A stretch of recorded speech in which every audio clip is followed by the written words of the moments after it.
Iharap siya, formal approach siya, direct yung salita. Yung utos, pag siya umiyak, papaluin ko talaga siya sa malakan. Yung time na yun, hindi ko alam kung paano nawala yung ika niya.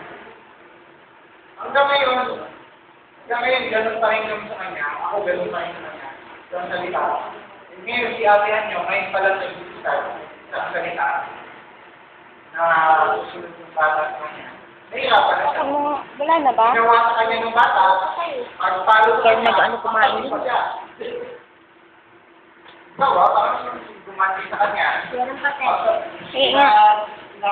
Sa gilid, yun, parang nakuhain kasi nandun kami. Sige na si Bar Freddy.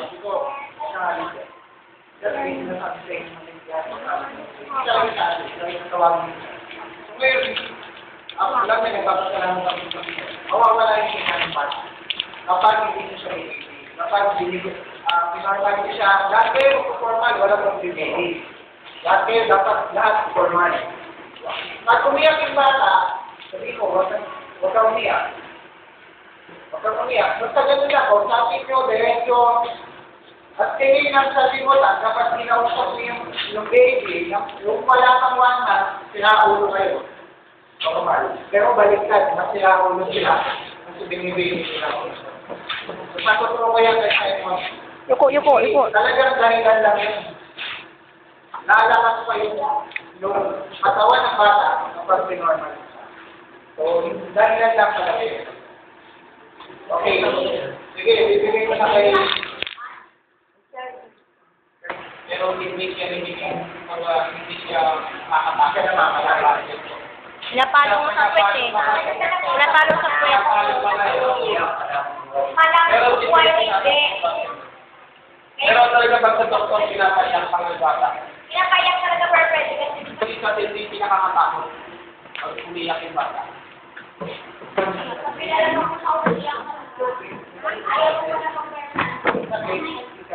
Yan na.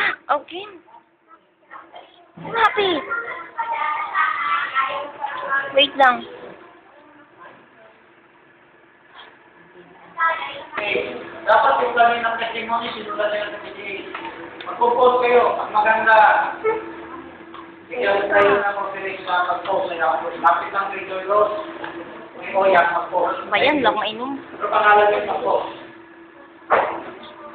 Basta, pinintol nyo yung mga ng testimony dito na mga tao. Dito muna ka sa formal. Akala ninyo, gamot yung pag-dinedi. Bakit?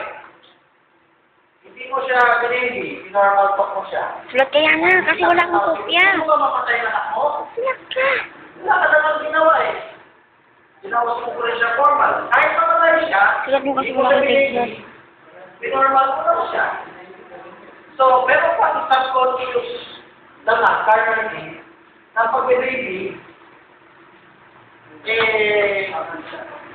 yan ang gamot. Hindi yan gamot. Ate Josie. Drugs yun. Kasi drugs, Magsulat ka, Kim. pansamantala, bibigyan ka ng satisfaction, pero maaari ka. Hindi pwedeng mawala. Ang solusyon ng drug, yung biyak ko yan, baga, biyak. Yung withdrawal. Ang withdrawal ng symptoms, suka-suka. Pero pagkatara ka ng ilang buwan, pag suka-suka, sa ulo, nakalayan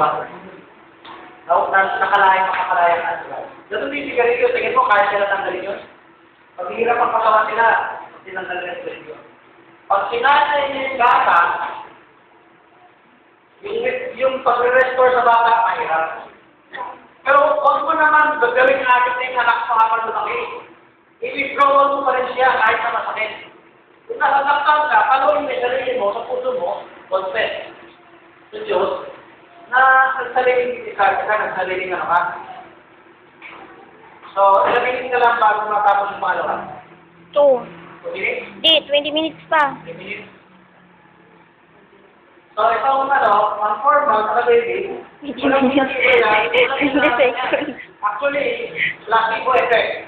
Kapag bigay, nakakit yung pag-baby. Ang pag-formal nakakapalakas sa tingin bibigyan ng bata. 2 minutes pa Bakit pala. pinapalit ng doktor? Sa white na 17. Para- 2 minutes na lang. Alam niyo ba yung pagpalakam ng iyak? Ano ba sabi? 20 minutes. Ay nakakapalakas sa baka. Kumari, namalat na yung bata. Wala sa boses. Huwag ka naman talaga. Nakapal yung magkakaroon ng calculation niya. Nakapagpapamaro ba yun? Maging singer. Kumari, nakapagpapamaro na naman. Nakapahiga na ako sa kumura. Ito na naman. Bah! Tapos susunod ka naman. Sa araw, kung sasawari niya. Kaya medyo matalino yung bata eh. Awa ba niya sabi? Mamatay ka na nga, sige. Kumain. Ganito yun eh.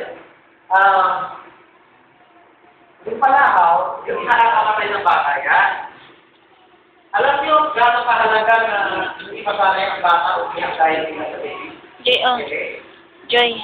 Warning sign na pag umiyak yan, may talagang daga na kumakain sa kanya. Yun, kailangan ang umiyak niya para malaman mo. O, may nakapasok na lang sa puwet. Alam mo, iyak niya, hindi. Eh kung binihili mo, hindi mo na alam. Yan ang downside. Inawala niyo yung warning sign sa bata. May warning, ang iyak ng bata, design para warning sign natin. Alam niyo yun, sino nakalala ng bata, pasalamay. Alam niyo, yung warning sign, di ba? Iyak pag yung problema. Eh, kung gawa-gawa na yung problema, yan ang problema niyo. Ayun ang problema. Kaya ginugutom. Problema niyo, yung gutom. Diba? Oo. Nagamitin niya yung iyak, Para sa mo. eh kung kaya ka wala iyak, yung alarm nyo, sira. Kahit walang sunog, maalarm na. Gusto nyo, pabayaan nyo na, matulog kayo. Hindi sirena. Oo. Ganun din dito.